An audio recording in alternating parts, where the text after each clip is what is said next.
Hey everybody, this is Miss Stewart, and I'm here to explain to you how you can ask for help when you're stuck on a question, or maybe an assignment's tripping you up, or maybe you're just confused, okay? So this is your toolkit for independent thinking, and there's 3 steps that you need to take before you can ask a teacher. So we're going to talk about what those are, all right? So number 1 here, use your brain. And that sounds silly, but what it means is for you to really stop and think about what is being asked for you to do.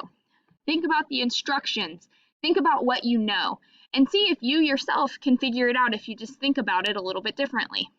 Okay? Step 2, right here, is online resources. So this is for you to see if you can figure it out yourself by going back into your Google Classroom and maybe checking out a presentation from before or rewatching a video.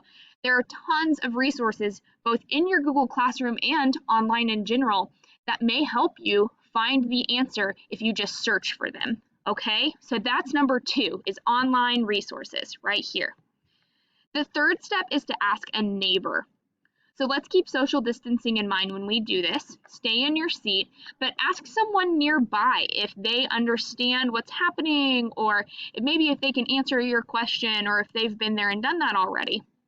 I can pretty much guarantee that someone near you will have the answer to your question if you just reach out and ask. Okay, so that's number 3. All right, now, if none of these other steps work, okay, and you need to do all 3 before you ask for help, but if none of them work, then and only then can you raise your hand and ask a teacher. Okay, so just raise your hand and then we'll pop by and get you help after you have already helped yourself to the full extent that you can. All right, and that's why we finish with this quote down here by Eleanor Roosevelt: is it's not fair to ask of others what you are not willing to do yourself.